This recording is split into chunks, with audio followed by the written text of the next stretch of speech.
Last summer, I decided to take my family to a Cubs game. I really don't know why. Going to a Cubs game isn't like going to any normal sporting event. You're basically forking over your cash for a guaranteed afternoon of crushing disappointment. But we're crazy Cubs fans, so we went anyway. And we're going towards Wrigley Field. You know, the bands are playing, the drums are going, the instruments are going, everyone's dressed in their Cubs paraphernalia, and you know, we're focused, we got our tickets in hand. And then my wife says to me, shouldn't we stop? I'm looking around like, what are you talking about? Then I saw him. He was in a wheelchair up against the brick wall. He had no legs. He had a cup on his chair with a sign asking for help. So I went over and talked to him. And since we're going to spend hundreds of dollars going to the Cubs game to watch baseball, I figured the least I could do was give him some money. I thought I'll be really generous. I'll give him like $10. So I did. Man, I felt pretty good about myself. That's a generous donation. The next morning, I got up and took out my Bible. My reading that morning was from Acts 3. Peter and John meet a lame man on their way into the temple who is begging for money. Peter and John go over, and instead of giving him money, they grab his hand and get him up and heal his legs. The man walks, and then he worships God. I'm thinking to myself, really? Yesterday, all I had for that guy was $10. That's all I got? Peter and John, they can make his legs work. Me, I gave him $10. Maybe the problem here isn't so obvious. $10 in a few minutes of conversation is more than most people would have given, right? Maybe you're ready to pat me on the back, just like I was.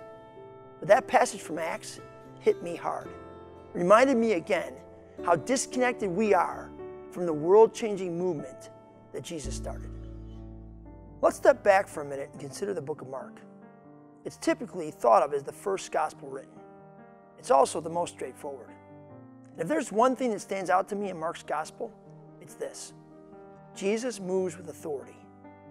As a rabbi, he teaches with authority, offering insight based not on the common religious thought of his day, but based on the depth of his relationship with his Father.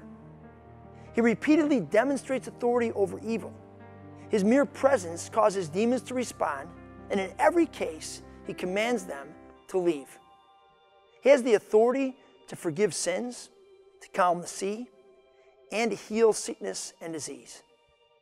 Everything Jesus does, no matter how humble or gracious or surprising, is empowered by his authority. And then he offers that same authority to his disciples. He sends them out with clear instructions to cast out demons and heal the sick. They move in the world with an authority they had never experienced before. Through them, that authority extends to us, those who call ourselves followers of Jesus. We are called to move in the same way those first disciples did. But do any of us really live as if we've been given authority over evil, over sickness, over religion, and over sin? Hardly. I don't think I'd describe our faith as full of authority. Try anemic. Or maybe it's just too easy to brush this off. Maybe I'm stretching here. These were special powers given to a special few people a long time ago. Or maybe not. Listen to this passage from John. Again, Jesus said, "Peace be with you. As the Father has sent me, I am sending you." And with that, he breathed on them and said, "Receive the Holy Spirit. If you forgive anyone's sins, their sins are forgiven. If you do not forgive them, they are not forgiven." Or this one, "Very truly I tell you, whoever believes in me will do the works I have been doing, and they will do even greater things than these, because I am going to the Father." What? We'll do even greater things than he did? When's that going to start? Can you imagine the impact we would have if we started to move with the authority of Jesus? We might actually change the world. I have this friend who lives in Wisconsin. She's physically blind, but spiritually, she sees more than most. Last year at this very time, Nancy's son was dying from a brain tumor. So she basically lived in the intensive care unit of the hospital by her son's bedside.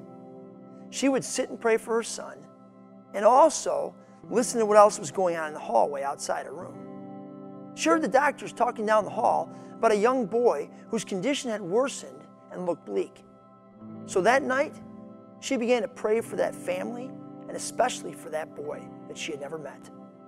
The next morning, when she woke up, she heard them talking about a miraculous turnaround for the boy. The doctors had no idea what had happened. Nancy did.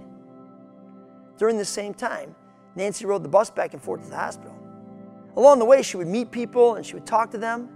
She would call me on a regular basis to tell me that she had led yet another person to Jesus. Nancy moves in the authority of Jesus. She believes that she can change things in the universe by the way she lives. Nancy's blind. Her son died. In the middle of these circumstances, she never stops acting like a person who has received the authority of Christ to conquer evil, sickness, and even death. What are you offering the world? Just your anemic little faith? Maybe a $10 bill while you pat yourself on the back? You have been given the power and authority of Jesus over sin, over sickness, over evil, and over everything else the enemy throws our way to create chaos. You have so much more to offer. What will it take for you, for all of us, to start believing, moving, and living with that authority?